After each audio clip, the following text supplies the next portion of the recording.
مراسي رد أقوى ضربة خليجية للعملة الأمريكية، 900 مليار جنيه استثمارات أجنبية جوه مصر، و170 ألف فرصة عمل للشباب المصري، و12 فندق ومارينا لليخوت، و500 براند عالمي بيدعم الجنيه وبيقلل الضغط على سوق الصرف ويقوي الاحتياطي النقدي الأجنبي. مشروع مراسي رد وتفاصيل أضخم صفقة بين مصر والسعودية. في وقت العالم كله مركز على مصر كسوق استثماري ضخم، ظهر مشروع واحد قلب مفهوم السياحة الفخمة في مصر والعالم كله باستثمارات وصلت ل 25 مليار دولار في خليج سوما بالبحر الأحمر. مشروع مراسي رد من الملياردير الإماراتي محمد العبار صاحب شركة إعمار بالشراكة مع الشربطلي وشركاته جولدن كوست وسيتي ستارز وكبار المستثمرين. بيجمع بين السياحة الفاخرة، السكن الراقي، وبنية تحتية على مستوى عالمي، وبيخلي مصر تنافس موناكو في السياحة الفخمة على الخريطة العالمية. المشروع بتمويل إماراتي سعودي وتنفيذ شركة إعمار مصر بالتعاون مع جولدن كوست وسيتي ستارز التابعة لمجموعة الشربطلي السعودية، وبيضم مارينا لليخوت أكثر من 500 براند عالمي وأحياء راقية ومستشفيات ومناطق ترفيهية وفنادق ب12 ألف غرفة. مراسي رد هو فصل جديد لمصر في الاستثمار السياحي والعقاري العالمي. مراسي رد هو صفقة سعودية إماراتية بقيمة 25 مليار دولار لبناء مشروع ضخم على ساحل البحر الأحمر بيدعم الجنيه ويقلل الضغط على سوق الصرف وبيقوي الاحتياطي النقدي الأجنبي. المشروع بيتم على مساحة 2426 فدان، هيتم استغلالهم في بناء 12 فندق ومارينا دولية لليخوت ووحدات فندقية داخل البحر، واللي اتقال عنه انه نموذج مشابه لمشروع رأس الحكمة بنفس معايير السياحة في موناكو. الاتفاق بين إعمار وسيتي ستارز تم على تحقيق 900 مليار جنيه استثمارات، ده غير انه بيوفر 170 ألف وظيفة مباشرة وغير مباشرة، ده غير 25 ألف وظيفة دايمة.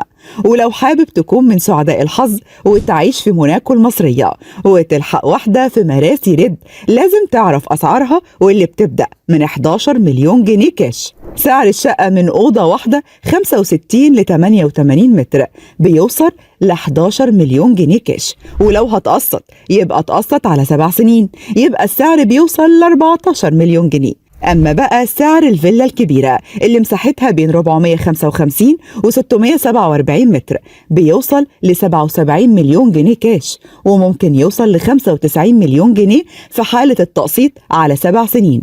والمفروض إن المرحلة الأولى بتبدأ ب 2026 مع تشغيل تجريبي للفنادق والمرافق في 2028 والتشغيل الكامل قبل نهاية 2030.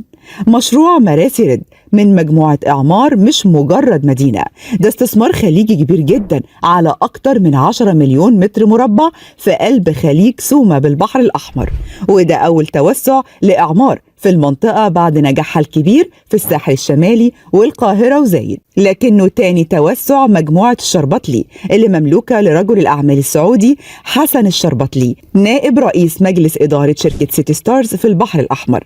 مجموعة الشربطلي بالفعل بدأت مشروعات تانية ضخمة في مصر، منها في مواقع مميزة في غرب القاهرة القطامية وفي شرق القاهرة 6 أكتوبر، واللي الشركة أعلنت إنها هتقوم بجيل جديد من المشاريع على طراز عالمي. ده غير ان الشربطلي بدأ حاليا تنفيذ عدد من المشروعات المميزة في أرض كبيرة بشرم الشيخ تم التعاقد عليها من 2006، واللي هيكون فيها أكبر بحيرة عالمية وفندق فيرمونت، وهيكون فيها وحدات فندقية للبيع، وهيكون فيها كمان منطقة تسوق وترفيه جديدة، يعني داون تاون جديدة على ساحل شرم الشيخ، واللي هتكون مواجهة لمشروع نيوم شرم الشيخ. واللي مش عارف ايه هو مشروع نيوم، فهو مشروع استثماري سياحي سعودي على أرض مصر، والمملكة بدأت الاستثمار في مشروع نيوم من 2022 وتم طرحه للاكتتاب في 2024. مشروع نيوم هو جزء من سلسلة مشاريع ضخمة على ساحل البحر الأحمر في غرب المملكة، واللي بتعتبر جزء من خطة رؤية 2030 لولي العهد السعودي محمد بن سلمان. ولي العهد السعودي قرر وقتها توسيع المشروع لجذب استثمارات أكبر في مصر ب500 مليار دولار. نيوم بيتم العمل فيه على تحويل 50 جزيرة في البحر الأحمر لمنتجعات فخمة، ده غير أنه هيضم 7 مدن ومشاريع سياحية لتنمية شرم الشيخ والغردقة القائمة. توسع الاستثمارات الخارجية في مصر هو ضربة قاضية للدولار، لأنه هيدعم العملة المصرية بزيادة الاحتياطي النقدي الأجنبي. مش بس كده، ده كمان بيوضح للعالم إمكانيات الأراضي المصرية وبيئتها الآمنة والجاذبة لأقوى المستثمرين في العالم. ده غير طبعا إنه هيقوم الاقتصاد المصري تاني على رجله، وما نقدرش ننكر إنه أقوى رد من بلدنا على أي ضغوط أجنبية بنتعرض لها في الوقت الحالي. أسرار كل يوم، لكل يوم لون، ولكل لون حكاية.